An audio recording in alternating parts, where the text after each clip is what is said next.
안녕하세요. 사연 읽어주는 남예입니다. 오늘의 여성 사연자분 사연은 제가 소개해드리도록 하겠습니다. 많은 청취 부탁드리며 오늘의 사연 시작하겠습니다. 안녕하세요. 저는 최근에 결혼을 한 30대 초반의 여자입니다. 사람은 고쳐서 쓰는 게 아니라고 하는 말이 있잖아요. 저는 그 말을 이번에 제대로 실감했습니다. 제가 대학 시절에 사이가 안 좋았던 친구가 하나 있었거든요. 지금 생각해보니 그 애를 친구라고 부르는 게 안 어울리긴 하네요. 어쨌든 그 애가 저지른 황당한 짓 때문에 결혼을 앞두고 너무나 스트레스 받았던 일이 있어서 사연을 보내게 되었습니다. 저에겐 명원이라는 친구가 있었어요. 대학 동기였고 함께 어울려 지내는 친구 중 한 명이었습니다. 근데 왜 그런 애 있잖아요. 우리 중에 가장 안 친한 친구 한 명, 명훈이가 저에겐 그런 애였어요. 명훈이랑 가까워질 수 없었던 것은 그 애는 항상 저에게 얄미운 말을 하는 애였거든요. 너 이번에 머리한 거 진짜 안 어울린다. 너는 항상 그렇게 안 어울리는 것만 골라서 하더라. 얘기를 길게 섞고 싶지 않게 말하는 스타일이었습니다. 입만 열면 기분을 상하게 하는데 상당한 재주가 있더라고요. 그뿐만이 아니었어요. 야, 그거 내가 저번 주에 산 옷이랑 너무 비슷한 거 아니야? 유행하는 옷이 다 비슷하지. 유행하는 옷을 너만 입어야 하는 건 아니잖아. 항상 저를 깎아내리는 말을 하면서도 제가 산 옷이나 가방 같은 건 똑같은 걸로 따라 사는 애였습니다. 정말 거슬리고 불편한 애였어요. 게다가 이 친구는 되게 이상한 취미가 하나 있었습니다. 자기가 남자친구가 있건 없건 본인 주변에 남자가 보이면 무조건 꼬리를 치는 짓이었죠. 나 오늘 너무 심심한데 오늘 저녁에 술 한잔 마실까? 툭하면 남자애들한테 단둘이 술을 마시자고 했는데 이때마다 눈웃음을 치며 혀 짧은 소리를 내는 것이었죠. 여자들이 보기엔 눈에 빤히 보이는 여우짓이었는데 가끔 어떤 남자애들 눈에는 그게 또 좋아 보였나 봅니다. 그런 거에 넘어가는 남자애들도 몇 있었고 그 때문에 명원이는 자신이 되게 매력 있다고 생각하는 것 같았어요. 또 한 번은 이런 일도 있었죠. 명원이를 포함해서 여자들끼리 술자리에 가진 적이 있었습니다. 대학 때는 툭하면 술자리를 가졌기 때문에 자주 있는 일이었어요. 어떤 남자분이 여기 계신 여자분 중에 한 분이 마음에 든다고 안주를 보내줬어요. 여자들끼리 술을 마시니 어떤 남자가 안주를 보냈다고 하더라고요. 야, 이거 다들 각자 자기가 받은 거라고 생각하자. 누구한테 보냈는지 괜히 캐묻지 말자. 누구 한 명만 남자에게 인기가 많으면 같은 자리에 있는 친구들이 괜히 서운할 수 있잖아요. 그래서 제가 먼저 안주를 받은 게 각자 자기라고 생각하자고 제안을 했습니다. 다들 좋다고 했죠. 그런데 명원이만 놔두고 우리끼리 잠깐 화장실에 다녀왔더니 명원이가 황당한 말을 하더라고요. 안주 나한테 보낸 거라고 하더라고. 난 배부르니까 다들 맛있게 먹어.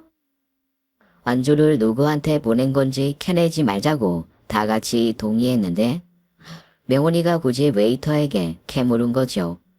그리고 어떤 남자가 자기에게 반해서 안주를 받은 거라고 잘난 척을 떨더라고요.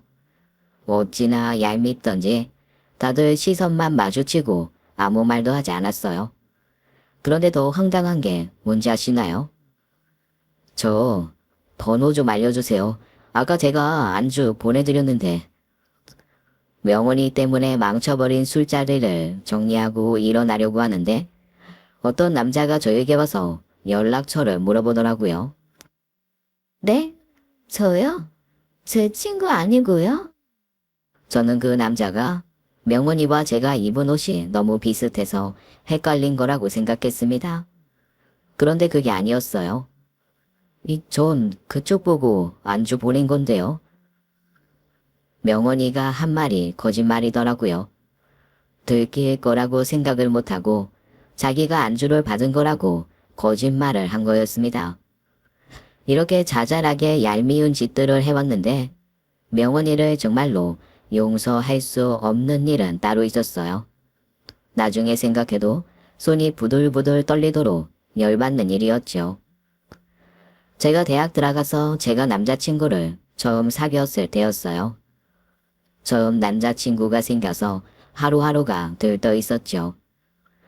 캠퍼스 커플이었던 남자친구와 저는 거의 매일같이 붙어 지냈습니다. 지원아, 네 남자친구 나한테 관심 있는 것 같더라. 명훈이가 저의 행복한 시간을 산산조각 내는 말을 하더라고요. 다른 사람도 아니고 제 남자친구가 자기한테 관심이 있다고 말을 하니 기분이 그 어느 때보다 나빴습니다. 그게 무슨 소리야? 저 명훈이한테 그 얘기를 들었을 땐 제 두 귀를 의심했죠.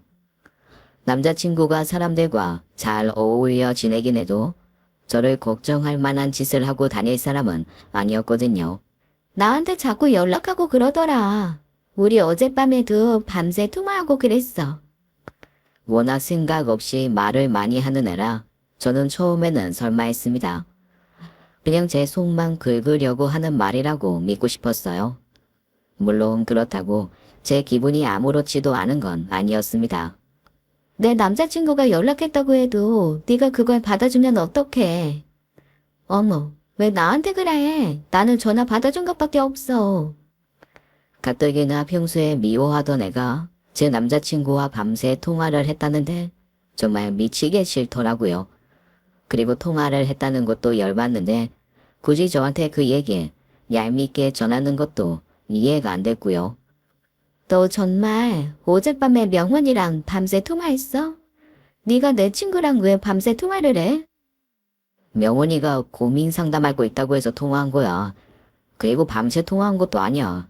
나도 진짜 피곤하고 쉬었다고.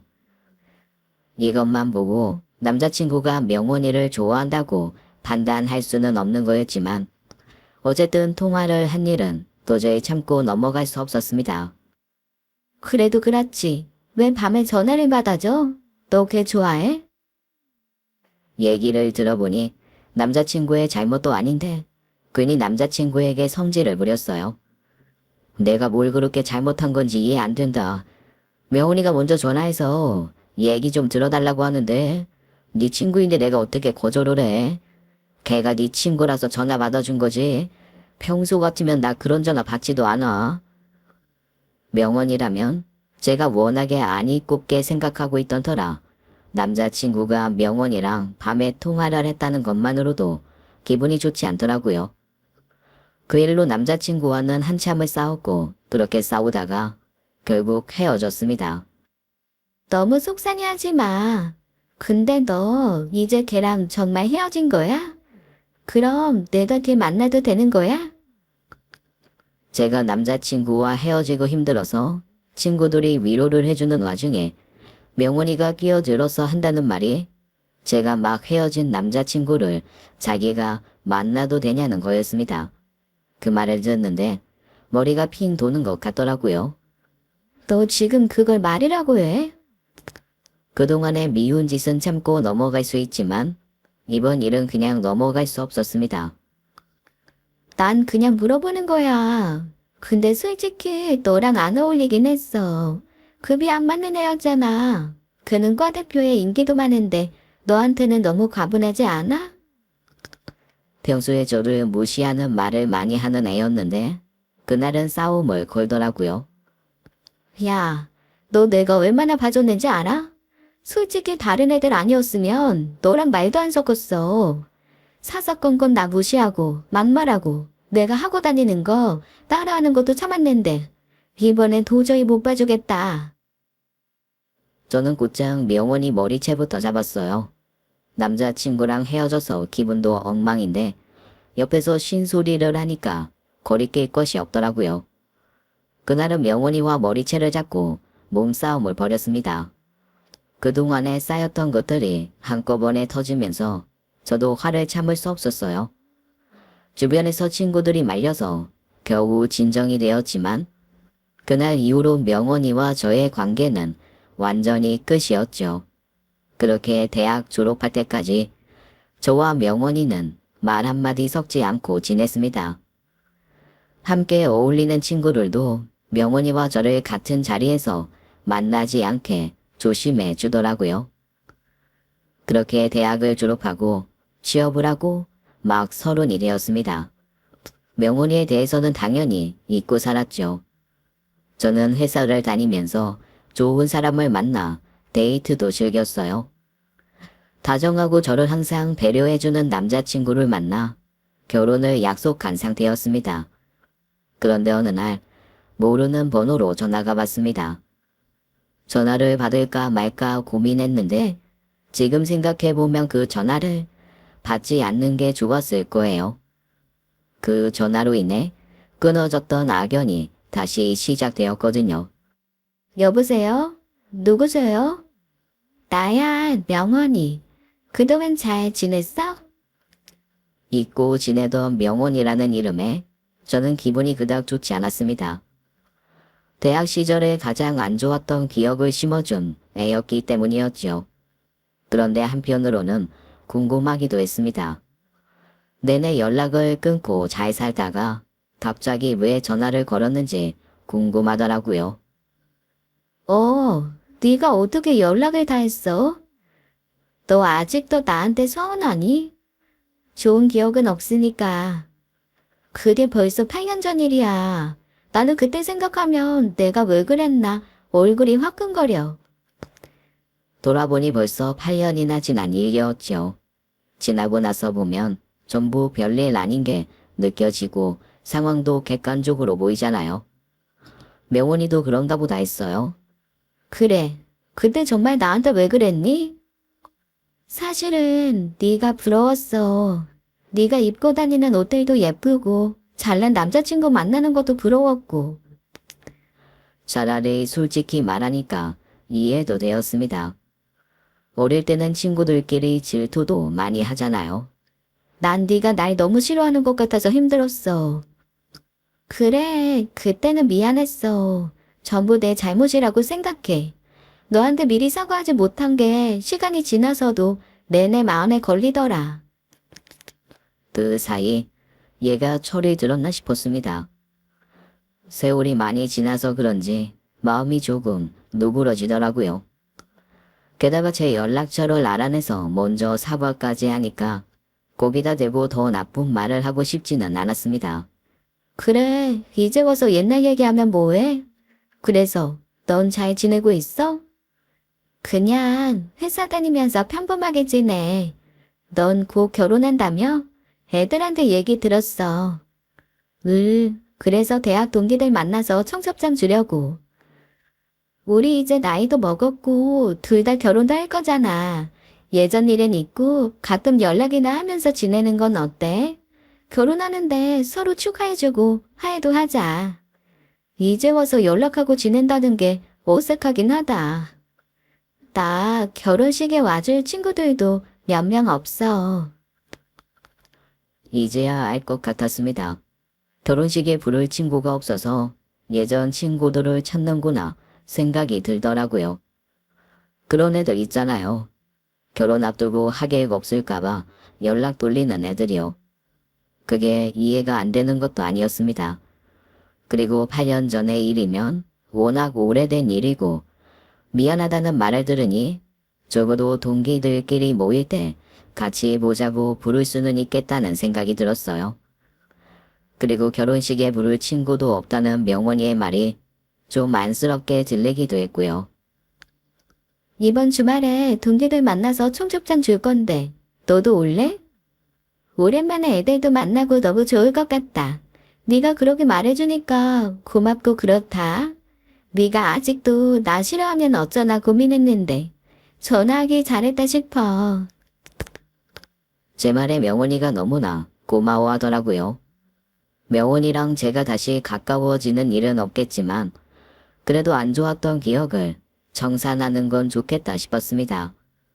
8년이나 지난 일을 아직도 마음에 담아두고 살고 싶지는 않았거든요. 명원이의 말대로 연락하면서 지내지는 않더라도 동기 모임에 한번 부르는 것쯤은 나쁘지 않다고 생각했습니다. 그게 아니랬던 생각이긴 했지만요. 그리고 일주일이 지나 동기들을 만나는 날이 되었습니다. 오랜만에 친구들을 만나니까 잔뜩 들뜨더라고요. 명원이도 나왔는데 솔직히 예전보다 좀 더 심술궂은 얼굴이었어요. 애써 외면하려고 했지만 보기 좋은 얼굴은 아니었어요. 인상이 더 나쁘게 변한 것 같다고 해야 할까요? 어릴 때보다 더 표독스러워진 얼굴을 보기 있기가 부담스럽더라고요. 어쨌든 명원이에 대해서는 크게 신경 쓰지 않았습니다. 명원이랑 단둘이 봐야 하는 것도 아니고 다른 친구들도 많아서 명원이만 신경 쓰고 있을 수도 없었거든요. 친구들은 제가 명원이랑 사이가 안 좋은 걸 알았기에 명원이가 그 자리에 나온 걸 의아하게 생각하는 것 같았습니다. 어머, 명원이도 나왔네? 너희가 친한 사이는 아니지 않나? 이미지가 좋은 애는 아니었기에 다들 좀 의외라는 반응이었죠. 그 자리는 제가 마련한 자리였기에 다들 저를 쳐다보며 왜라는 반응을 보였습니다. 우리 화해했어. 어릴 때 일로 계속 안 보고 지내는 것도 좀 그렇잖아. 하여간 그때는 어려서 남자가 문제였지. 다들 고개는 끄덕였지만 뭔가 찝찝하다는 눈치였어요. 다른 애들한테도 명원이의 이미지가 좋지는 않았기에 그럴 수도 있겠다 싶었습니다. 다들 어떻게 지냈어? 저는 분위기라도 바꿔볼 겸 일부러 말을 돌렸어요. 괜히 좋은 자리에서 옛날에 안 좋았던 얘기를 하고 싶지는 않았습니다. 항상 똑같지. 그보다 너 결혼할 사람 어떤 사람인지 좀 말해봐. 친구 중에 한 명이 묻더라고요. 제가 결혼하는 일로 만났으니 제 결혼에 대한 주제로 이야기 꽃을 피웠습니다. 남편 대 사람은 어디서 만났냐, 어떻게 만났냐 이런 얘기를 하는데 명원이는 계속 조용하더라고요. 회사에서 사내 변호사야. 변호사라는 말에 친구들은 신기해했는데 그때 무심코 본 명원이의 표정은 지금도 잊히지 않아요. 질투에 사로잡힌 얼굴이 보고 있기 불편할 정도였습니다. 그때부터 명원이는 표정이 엄청나게 어두웠어요. 학생 때도 질투심이 워낙 많았던 애인 건 기억하지만 그 성격이 어디 가진 않다 싶었습니다. 화해하고 서로 결혼 축하해주며 잘 지내자던 명원이는 제 남자친구가 변호사라는 사실에 시기하는 걸로 보였죠. 근데 요즘 변호사들이 예전 같지는 않다고 하더라. 돈 버는 게 쉽지 않다는데 네 남자친구는 괜찮아? 괜찮아. 회사에 소속되어 있어서 그래도 괜찮은 것 같아. 대놓고 비아냥대는 건 아니었지만 묘하게 비꼬는 듯한 느낌이 들었지만 크게 신경 쓰지 않았어요. 근데 그때 전화가 한 통 왔습니다. 예비 신랑이 근처에 있는데 괜찮으면 자리에 동석해도 되냐고요. 친구들한테 물어보니 다들 좋다고 하더라고요. 예비 신랑이 도착하자 친구들이 모두 친절하게 맞아줬습니다. 딱 한 명만 빼고요. 명원이만 구석에 앉아서 인사도 하는 둥 마는 둥 하는데 제 여전히 저버릇 못 고쳤네 싶었습니다. 어릴 때 그런 거야 이해해 줄 수 있을지 몰라도 나이 먹어서 남부러워서 일그러지는 모습은 정말 보기 안 좋더라고요. 솔직히 너무 추해 보였어요. 근데 회사가 어디예요? 친구 중 한 명이 물었고 남자친구가 회사 이름을 말해줬더니 명훈이가 그 순간 눈을 반짝이더라고요. 나랑 같은 회사네요. 어쩌면 한 번쯤은 마주쳤을지도 모르겠다. 내내 심드렁하던 명원이가 제 남자친구에게 관심을 갖는 게 느껴졌어요. 그런가요? 신기하네요. 남자친구는 적당히 맞장구를 쳐줬습니다. 과하지도 부족하지도 않을 정도로 예의를 갖춰서요. 언제 입사했어요? 잘하면 우리가 더 먼저 만났을 수도 있겠는데요? 웃긴 건 명원이가 갑자기 대화를 주도하기 시작했다는 것이었어요. 그것도 눈웃음까지 치면서 말입니다. 눈웃음만 쳤게요. 애교 섞인 목소리며 별것도 아닌 거에 깨르르 웃는가 하며 누가 봐도 꼬리치는 듯한 태도였습니다. 다른 친구들이 난갑한 표정을 지어도 아랑곳하지도 않더라고요. 다들 제 눈치만 살폈습니다. 학교 다닐 때도 남자만 보면 꼬리부터 치는 애였긴 하지만 제가 결혼할 사람에게까지 눈웃음을 치는 걸 보니 화가 치밀었어요. 바보 같은 남자애들이 걔한테 가끔 넘어가기도 해서 명원이는 자기가 정말로 매력이 있다고 생각하는 애였습니다. 그때의 철없는 짓이 고쳐지진 않았더라고요. 그리고 여전히 그 짓거리를 하고 있는 걸 보니 저게 정말 정신이 나갔나 하는 생각도 들더라고요. 그때부터 명원이의 행동을 주시하게 되었습니다. 다른 친구분들은 다들 어떤 일 하세요? 남자친구는 명원이가 아닌 다른 친구들에게도 말을 걸며 명원이에게만 집중된 분위기를 무시했습니다. 남자친구의 태도에 명원이는 조금 실망한 듯 보였지만 굴하지 않고 꿋꿋이 제 남자친구에게 이것저것 말을 걸더라고요. 우리 회사 식당 진짜 맛있지 않아요? 나중에 식당에서 보면 같이 식사해요. 전 주로 나가서 먹는 편이라서요. 뭐 기회가 된다면 그러죠. 남자친구는 예의에 어긋나지 않는 선에서 적당히 끊었습니다. 그럼 같이 점심이라도 먹게 연락처 좀 알려주세요. 명원이가 제 남자친구 연락처를 묻더라고요. 분위기가 순식간에 싸해졌고 저는 얘가 진짜 뭐 하자는 건지 어이가 없어서 황당한 얼굴로 벙쪄 있었어요. 하실 말씀 있으면 제 여자친구를 통해서 해주시면 될 것 같습니다. 남자친구는 딱 잘라 거절했어요. 명원이 표정이 보기 좋게 일그러지더라고요. 그 정도면 남자친구가 제대로 철벽을 친 거였습니다. 그러고 나니 망아지처럼 날뛰던 애가 얌전해지더라고요. 집 어느 방향이야? 자리가 끝나갈 무렵에 명원이가 저에게 묻더라고요. 나 지금도 분당 살아. 너 아직도 거기 살아? 남자친구도 분당 살아? 아니, 남자친구는 동탄 살아. 어머, 신기하다. 나도 그쪽으로 이사했잖아. 나도 동탄 살아. 아, 그래?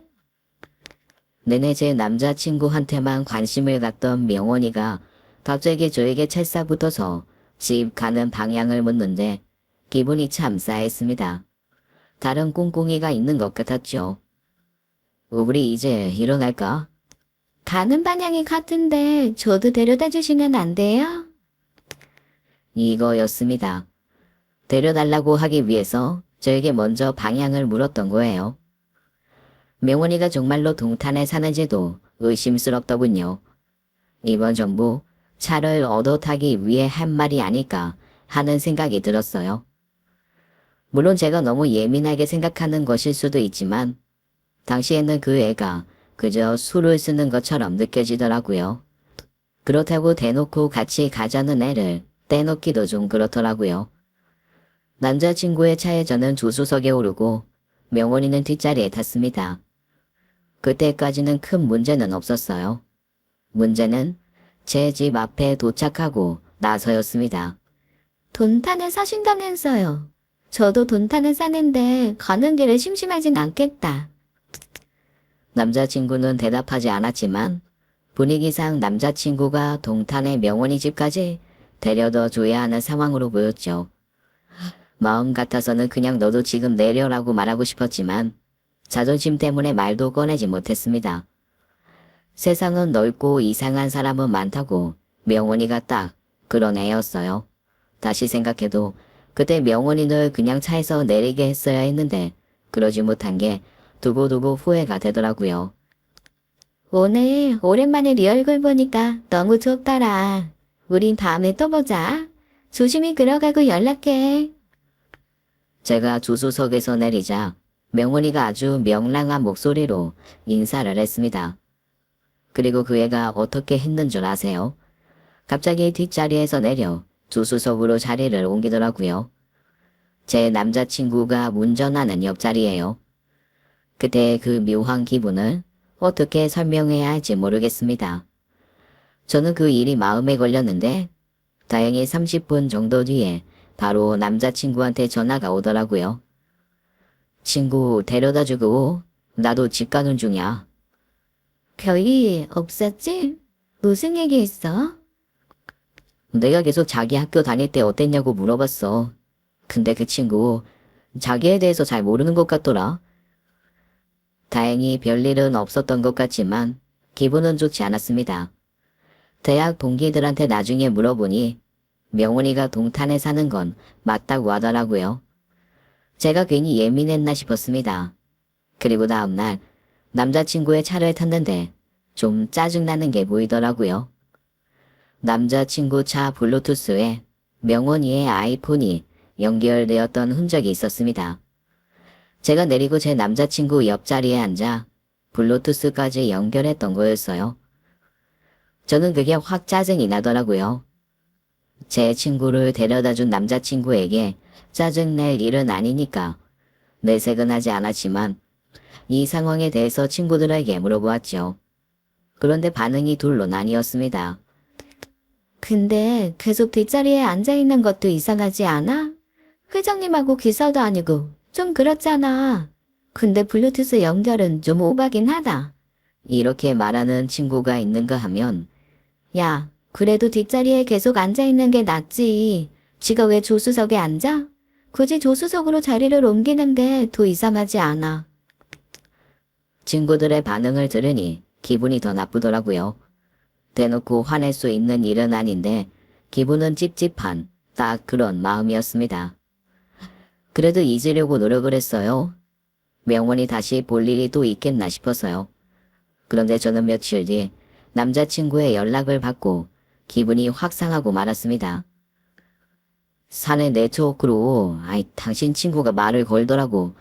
난 영 불편하기만 한데 그래도 당신 친구니까 받아줘야 하는 거야. 나 이 친구는 좀 무시하면 안 될까?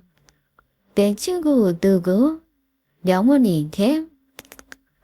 명훈이가 남자친구에게 사내 네트워크로 말을 걸었다고 하더라고요. 그러고 보니 명훈이가 제 남자친구와 같은 회사라고 눈을 반짝이던 게 생각이 났습니다. 진짜 이상한 경우였죠. 친구와 결혼한 남자에게 지가 따로 연락을 왜 하는 건지, 무슨 생각으로 이러는 건지 어이가 없었습니다. 같은 회사를 다닌다는 핑계로 제 남자친구를 꼬실 수 있다고 믿은 것 같았죠. 집에 데려달라고 하고 조수석에 앉고 그 와중에 제 남자친구 차에 블루투스 연결까지 하며 꼴값을 떨더니 기어이 따로 연락을 했다는데 제가 가만히 있을 수 있나요? 처음에는 술을 마시자고 하는 거야. 당연히 싫다고 했는데 갑자기 법률 자문을 구하고 싶다네. 나 진짜 이런 데야 너무 싫다. 다 무시해. 내가 걔한테 한마디 할 거니까 걱정하지 말고. 지금까지 전부 거절은 했는데 사내 네트워크로 말 거는 건 진짜 아닌 것 같더라. 친한 친구야? 남의 친구 부담스럽고 불편해. 말하자면 복잡한데 무시해도 되는 애야. 알겠어. 얘기 좀 잘해봐. 저는 곧장 명훈이에게 전화를 걸었습니다. 안 그래도 조금 거슬리는 부분이 많았는데 사내 네트워크로 제 남자친구에게 연락을 했다는 건 이건 찝적된 것이니 제가 할 말이 많았죠. 물론 싸울 각오도 되어 있었어요. 그런 애를 가만둘 수 있나요? 어차피 친구라고 생각도 하지 않았던 애라 걱정될 것도 없었습니다. 너 미친 거 아니야? 명훈이가 여보세요라고 말을 하기도 전에 제가 날카롭게 따져 물었어요. 명훈이는 전화를 받자마자 당황하는 것 같았습니다. 그러거나 말거나 상관없었죠. 전화하자마자 다짜고짜 무슨 소리야. 너 전화 매너도 몰라? 우리가 화해를 한 거지. 막해도 된다는 뜻은 아니거든. 너 지금 이런 식으로 행동하는 거 굉장히 불편하다. 명훈이도 날카롭게 나오더라고요. 저도 지지 않고 맞섰습니다. 그러는 너는 매너를 지켜서 그 모양이냐? 지금 제일 불쾌한 사람은 나거든. 내가 뭘 어쨌다고 그러는데. 너 아직도 그 버릇 못 고쳐서 남의 남자까지 꼬시려고 하냐고. 남자친구한테 얘기 다 들었어. 네가 사내 네트워크로 연락했다며? 그리고 술 마시자는 말은 왜 해? 너 대학 때도 내 남자친구 꼬시더니 이번에도 그게 통할 거라고 생각했어. 법률 자문 좀 구하려고 그랬는데 그게 그렇게 신경이 쓰였어? 너 많이 불안한가 보다. 예상했던 대로 매원이는 뻔뻔한 반응으로 나오더라고요. 이런 애랑 무슨 과거의 일을 청산하고 잘 지내보려고 했던 건지 후회스러웠습니다. 불안한 건 너겠지. 너 예전부터 내 거라면 다 가고 싶어하고 질투하고 그랬잖아. 내 남자친구가 그렇게 괜찮아 보였어? 내 남자친구가 너 때문에 너무 귀찮아하는데 적당히 좀 해라. 그런다고 너한테 안 넘어가. 술 먹자고 유혹하는 거 추하다 너. 저는 있는 대로 명원이의 성질을 긁어주었습니다. 자존심이 상해서 다시는 제 남자친구한테 얼씬도 못하게 해주려는 생각이었지요. 너희가 아직 결혼한 것도 아니잖아. 너 이러는 거 엄청 불안해서 난리치는 걸로 보여. 내가 그렇게 신경 쓰이니 예전처럼 네 남친이 나한테 반할까봐? 화해하고 잘 지내자고 했을 때도 별로 믿지는 않았지만 정말이지 변한 게 하나도 없는 애였습니다. 어떻게 된 게 모든 남자는 자기가 다 가져야만 직성이 풀리는지 이렇게 사는 애도 참 불쌍하다는 생각이 들더라고요. 너 하는 짓 보니까 조만간 망신 한번 제대로 당할 것 같다. 하이하고 잘 지내긴 뭘 잘 지내. 사람은 고쳐 쓰는 거 아니라더니 너 보니까 제대로 알겠어. 너 결혼할 사람도 있다면서 하는 짓 보면 진짜 나쁜 년이야. 네 남자친구한테도 미안하지도 않아. 아, 그리고 너 결국 내가 사귀었던 애랑 못 사귀었었잖아. 그래 너 안 좋아했어. 너 혼자 착각한 거지. 너 좀 많이 나댄다. 네가 뭔데 내 남자친구의 옛날 일까지 들먹여? 많이 불안한 것 같은데 진정 좀 해라. 없어 보여. 그렇게 말하고는 명훈이가 전화를 끊더라고요. 얘가 이런다고 제 말을 알아들을 것 같지는 않았습니다. 대학 때 당한 것들을 생각하면 여기서 멈출 애는 아니었거든요. 저는 그날로 동기들을 수소문해서 명훈이가 만난다는 남자친구에 대해 알아보았습니다. 명훈이와 같은 회사에 다니고 있는 남자라고 하더라고요. 사내 연애까지 하고 있으면서 또 같은 회사에 있는 제 남자친구를 꼬시려고 했다는 게 괘씸했죠. 술을 마시자고 하지를 않나 법률 자문을 하겠다? 어이가 없었습니다. 명훈이의 남자친구가 이 사실을 알면 어떻게 나올지 궁금하더라고요. 이번에는 나한테 너에 대해 폭로할 게 있다고 하는데 진짜 이 사람 때문에 지겹다. 뭐? 날 폭로해? 어이가 없네. 지금 어디야? 회사 주차장인데 여기로 오겠대. 나 그냥 무시하고 가려고. 아니야, 그냥 있어봐. 나도 거기로 갈 거니까. 명원이가 멈출 생각이 없으니 저도 제대로 붙어줄 생각이었죠. 뭘 어쩌게. 걔 붙잡아 놔. 걔는 내가 오늘 진짜 끝장을 낼 거니까. 저에게도 다 생각이 있었어요. 명원이가 그런 식으로 나온다면 저는 더 크게 대갚아줄 생각이었습니다. 저는 곧장 남자친구의 회사 주차장으로 향했어요. 근데 혼자 가지는 않았습니다. 명원이를 놀라게 해줄 사람을 한 명 데리고 가고 있었죠. 오늘이야말로 이 기집의 못된 버릇을 제대로 고쳐줄 생각이었습니다. 제가 주차장에 도착했더니 남자친구는 차 앞에 피곤한 얼굴로 서 있고 그 옆에는 명원이가 뭔가를 열심히 말하고 있더라고요. 근데 정말로 어이없는 건 걔가 입고 있는 옷이며 머리 스타일 그리고 들고 있는 가방까지 전부 동기 모임 때 제가 하고 나온 모습과 너무 비슷한 거였습니다. 대화와 상황이 너무 비슷해서 정말 소름이 끼치더라고요. 제 남자친구를 꼬시려고 저를 따라한 거였습니다. 어떻게 이런 생각을 할 수 있는지 제 상식으로는 도저히 이해를 할 수가 없겠더라고요. 걔가 대학 때 유부남이랑 사귀었던 애거든요. 제가 그거 얘기해 주려고 만나자고 한 건데 하도 저를 안 만나주셔서 제가 답답해서 여기까지 온 거예요. 제 남자친구에게 말도 안 되는 얘기를 하고 있더라고요. 사실도 아닌 얘기를 어떻게 그렇게 뻔뻔하게 하고 있는 건지 저는 기가 막히고 열도 받아 분노로 몸이 떨릴 정도였습니다.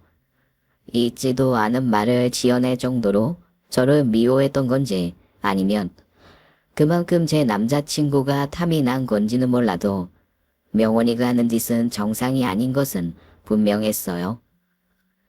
제 여자친구에 대해서 안 좋은 얘기나 하시는 분이 정상적인 친구 관계로 보이지 않네요. 솔직히 듣고 있기 불편하고요.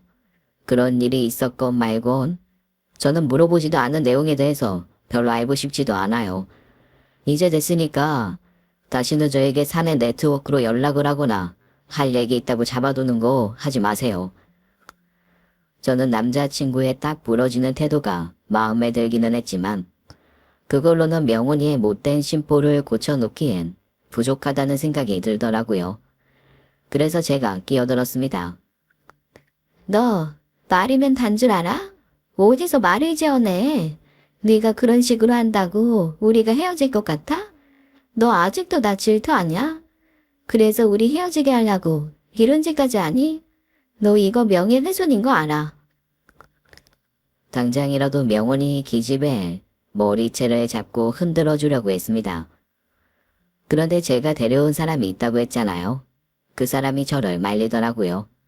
그 사람이 누군지 아시나요? 명원이가 만난다는 남자친구였습니다. 명원이가 제게 곧 결혼을 할 거라고 했던 그 사람이요. 그쪽 여자친구가 제 남자친구 뺏으려고 별짓 다 했어요. 그냥 계세요. 제가 얘기를 좀 할게요. 제 설명에도 명원이 남자친구는 대답도 하지 않고 또박또박 명원이를 향해 걸어가더라고요. 명원이는 갑자기 나타난 자기 남자친구 모습에 아주 놀라 자빠지기 직전이었습니다. 자기야, 오해하지 마. 그런 거 아니고 내가 사람 하나 구해주려고 사실을 말해주고 있던 거야. 내가 이 사람 꼬시려고 했다거나 그런 거 아니야. 나한텐 자기가 있는데 내가 그럴 리가 없잖아. 명원이가 자기 남자친구의 팔을 붙잡고 온갖 아양을 떨면서 변명을 하더라고요. 그런 말에 명원이의 남자친구가 넘어갈까 저는 지켜만 보고 있었습니다. 그런데 보고 있던 저는 너무 놀란 일이 벌어졌어요. 명원이 남자친구가 명원이를 밀쳐내면서 소리를 버럭 지르는 거였습니다. 유부남이랑 바람이 난 건 너겠지. 내가 너 뭐하고 돌아다니는지 모를 줄 알았어? 그게 무슨 소리야? 내가 무슨 유부남이랑 바람이 나. 내가 아니라 내 친구가 그냥 때 유부남이랑 만났다니까? 명원이 목소리가 떨리더라고요. 점점 흥미진진해지더군요. 분명 명원이가 저지른 짓이 뭔가 더 있는 것 같았습니다. 김 부장 만나잖아 너. 명원이 남자친구가 김 부장이라고 말을 하자 명원이의 동공이 심하게 흔들리더라고요. 그때부터 저도 입을 틀어막고 두 사람의 대화에 귀를 기울였습니다. 입이 떡 벌어지는 얘기들이었어요. 그건 지금 자기가 오해하고 있는 거야. 너 유부남인 김 부장이랑 바람 피우고 있는 거 내가 모를 줄 알았냐? 너 그러면서 나랑 결혼하려고 했어. 회사에서 알 사람은 다 아는 얘기래. 내가 그 말 듣고 얼마나 수치스럽고 기가 막혔는지 알아? 저도 기가 막혔습니다. 유부남이랑 내연 관계였던 건 명원이 자기 자신이었던 거죠. 저는 그것까지는 모르고 명원이 남자친구를 데려왔다가 이 엄청난 얘기를 알게 된 거였어요. 저랑 남자친구는 벙쪄서 병풍처럼 서서 두 사람의 얘기를 듣고만 있었어요. 제 남자친구도 기가 막혀서 아무 말도 못하더라고요. 명원이는 지가 저지른 짓을 저한테 뒤집어 씌우려다가 거꾸로 당하고 있는 중이었습니다. 근데 저는 하마터면 정말 억울한 일을 당할 뻔한 거였어요. 잠깐만, 내 얘기 좀 들어봐. 회사 사람이랑 친하게 지내는데 어떻게 바람이야. 나 그런 거 아니야. 지금 뭔가 오해하고 있는 것 같아. 지원이 저기 집 애가 자기한테 헛소리한 거지? 그 와중에도 끝까지 저한테 뒤집어 씌우려고 하더라고요. 당연히 한마디 해주었습니다. 내가 너 같은 줄 아냐? 어디서 또 내 탓을 하려 그래? 잘못했다고 길어도 부족할 판에 거기서 또 나를 끌어들여? 명원이 남자친구는 명원이의 그런 태도에 더 정남이가 떨어진 듯 보였어요. 바람이 난 것도 정 떨어지는데 거짓말까지 하는 걸 보니 왜 아니겠어요? 네 거짓말에 진짜 지친다. 너 바람 피운 게 한두 번이야? 너 전에도 그랬잖아. 바람 피운 사람은 또 피운다는데 내가 그 말을 왜 안 듣고 너 같은 것 때문에 이 고생을 해야 되는 거냐? 너 아주 쓰레기 같은 인간이야. 명원이가 바람을 피운 게 처음이 아니었습니다. 명원이 남자친구는 이런 얘를 어떻게 참고 계속 만나온 건지 저는 이해가 안 되더라고요. 그런 대화가 오가는 곳이 회사 주차장이어서 주변 회사 사람들도 좀 있었거든요. 길 가던 사람들이 멈춰서 명원이와 명원이 남자친구를 구경하는 사람도 있었습니다. 회사에 어마어마하게 소문이 날 게 뻔했죠. 저와 남자친구는 이제 구경꾼이 되어서 명원이와 명원이의 남자친구의 대화를 들었습니다. 명원이가 보통 나쁜 년이 아닌 줄은 알고 있었지만 결혼할 남자친구를 두고 회사 유부남이랑 바람까지 피우고 있을 거라곤 상상도 못했기에 듣는 입장에서는 정말 흥미롭더군요. 나이 좀 지어내지 말라고. 명원이는 주변 사람들을 의식했는지 자기의 남자친구를 밀치기 시작했습니다. 아주 발악을 하면서 밀치는데 사람이 그렇게 추해 보일 수가 없더라고요. 유부남 만나는 것도 모자라서 친구 남자친구까지 만나려고 했냐? 너 얼마나 더 망가져야 정신을 차릴 거야? 명원이 남자친구는 신랄하게 비난을 했습니다. 당연한 일이었죠. 여러 번이나 배신당한 남자 입장에서 그 정도 말하는 것도 점잖은 편이라는 생각이 들 정도였습니다. 네가 뭔데 근된 소리를 해? 자기 남자친구한테 싹싹 빌어도 모자랄 판에 오히려 악을 쓰며 따지더라고요. 그렇게 하면 자기의 잘못이 묻힐 거라고 착각하는 것 같았습니다.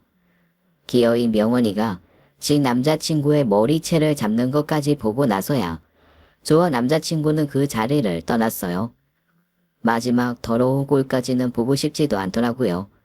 그 이후로 어떻게 되었냐고요? 명원이가 유부남 부장과 바람을 피운 일과 친구의 남자친구까지 빼앗으려 했다는 일은 그 회사에 소문이 쫙 퍼졌다고 하더라고요. 그런 엄청난 소문이 돌았는데 명원이가 계속 회사에 다닐 수는 없었고요. 회사에서도 징계를 내리려고 했는데 자기가 먼저 사직서를 냈다고 했습니다. 당연히 제 남자친구한테 직접 대는 짓도 더는 하지 않았죠. 저는 동기들과 다시 모여서 그때의 일을 얘기해 주었습니다. 내가 걔 그런 일 날 줄 알았다. 한동안 잠잠해서 다시는 그런 짓 안 할 줄 알았더니 나는 걔가 무슨 짓을 해도 이제 놀랍지도 않다. 왜? 그전에도 무슨 일 있었어? 걔 때문에 우리 동기 중에 한 명 파혼했잖아. 그는 세상 모든 남자를 자기 거로 만들어야 직성이 풀리나 봐. 그 남자가 회계사인가 그랬는데 요난히 눈독 들이더니 기어이 일 치른 거지. 그래서 난 네가 청첩장 돌리는 자리에 명언을 불렀길래 좀 놀랬어. 걔는 진짜 안 반가웠어. 그건 몰랐던 얘기였죠. 제가 당한 일과 비슷한 일을 당한 애가 또 있었더라고요.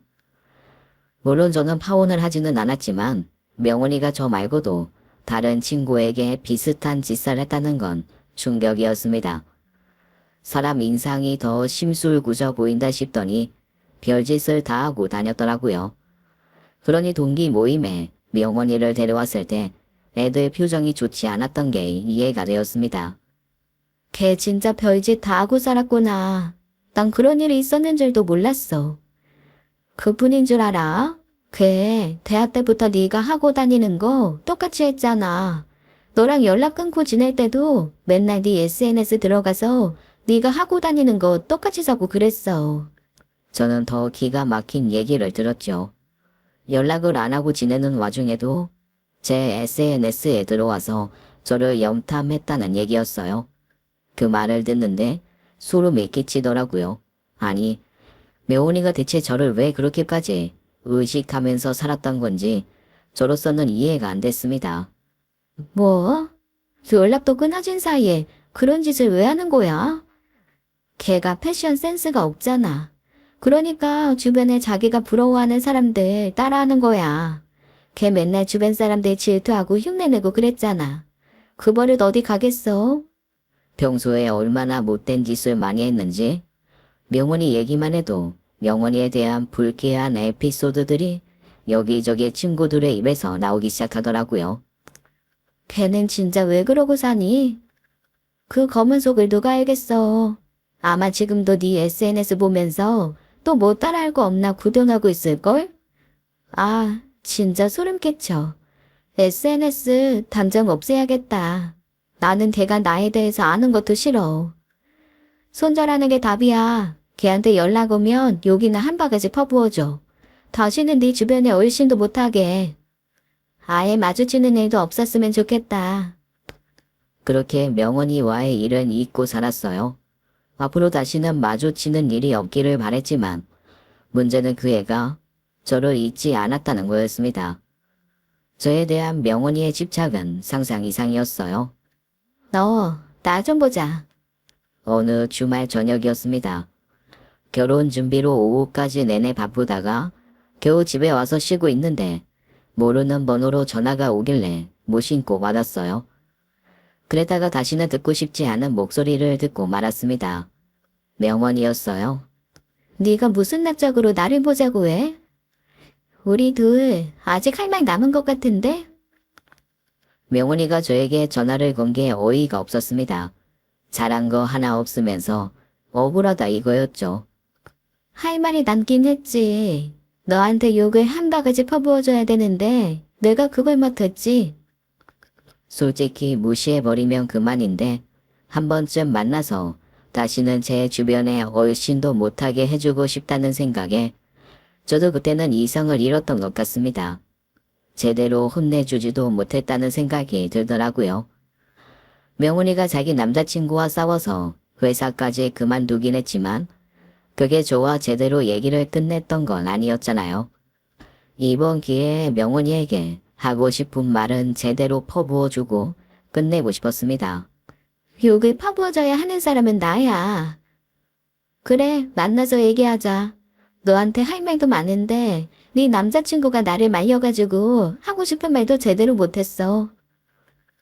그 말과 동시에 저희 집 초인종이 반복적으로 울리더라고요.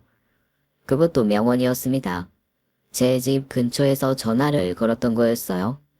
내가 나갈 거니까 내 집에 한 발자국도 들어오지 마. 저는 현관문을 열기 전에 경고했습니다.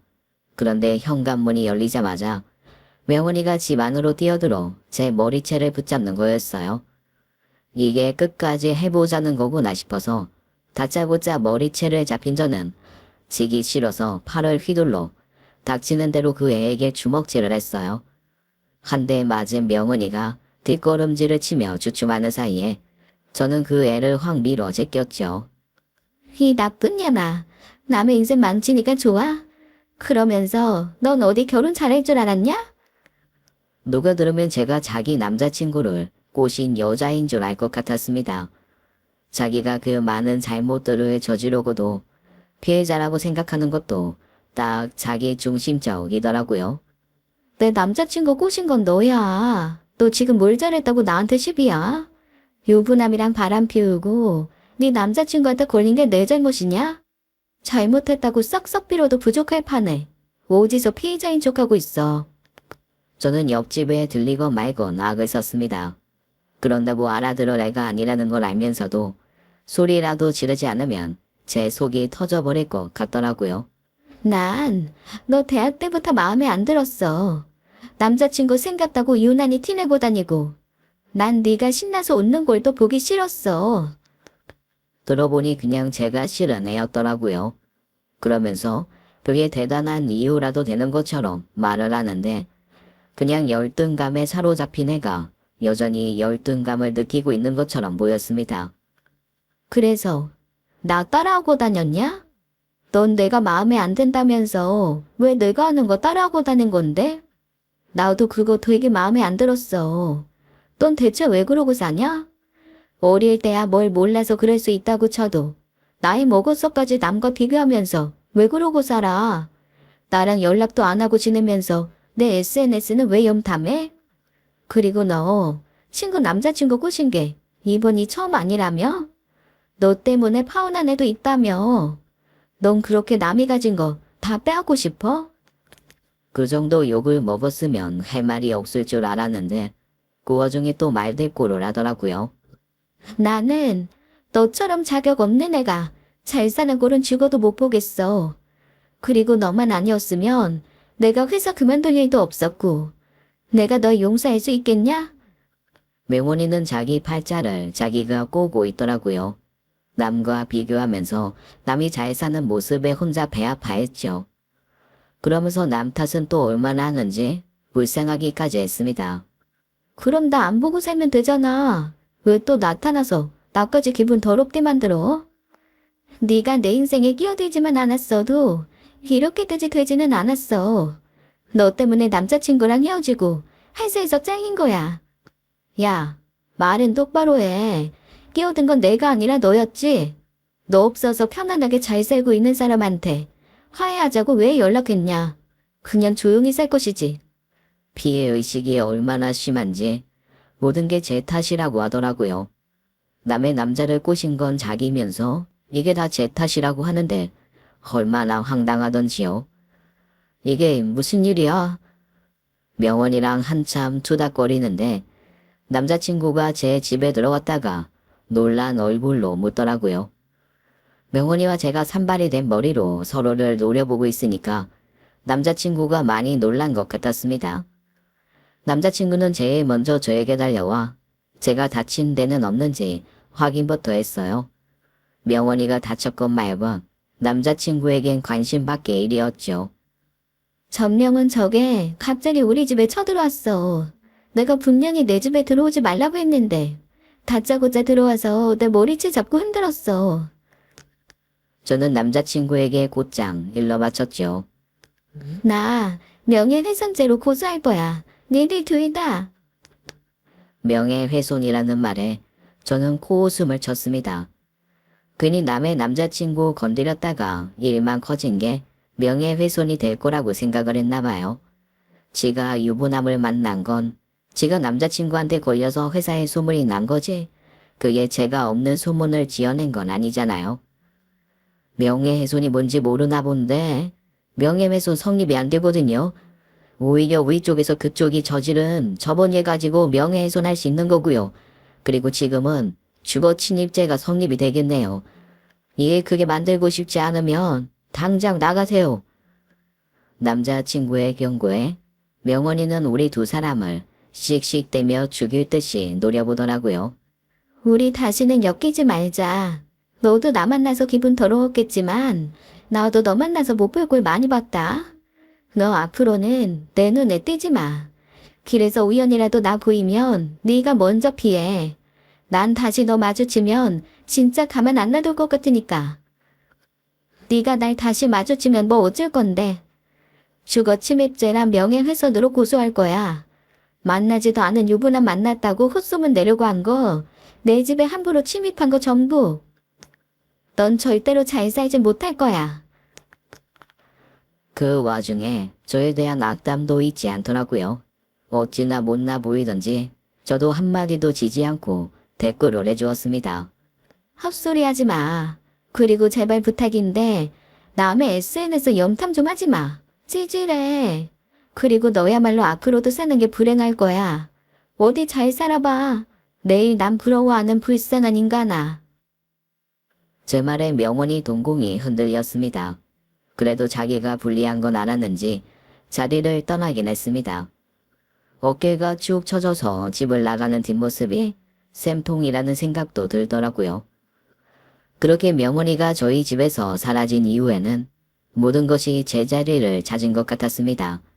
명원이는 저에게 잘 지낼 수 없을 거라고 악담을 했지만 저의 결혼식도 무난하게 잘 치를 수 있었어요. 그리고 명원이는 그 뒤로 동기 모임에 절대 나오지 않았습니다. 아무도 그 애를 반기지 않았기에 모임에 나오지 않는다고 아쉬워하는 친구도 아무도 없었죠. 오히려 그 애가 어떤 애이길 알고 있었기 때문에 동기 모임에 나오지 않는다는 것을 다들 다행으로 생각했습니다. 그래서 아무도 그 애가 이제는 어떻게 지냈는지 몰라요. 그리고 SNS도 없애버렸습니다. 명훈이가 제 SNS를 염탐하는 일이 없게 하기 위해서요.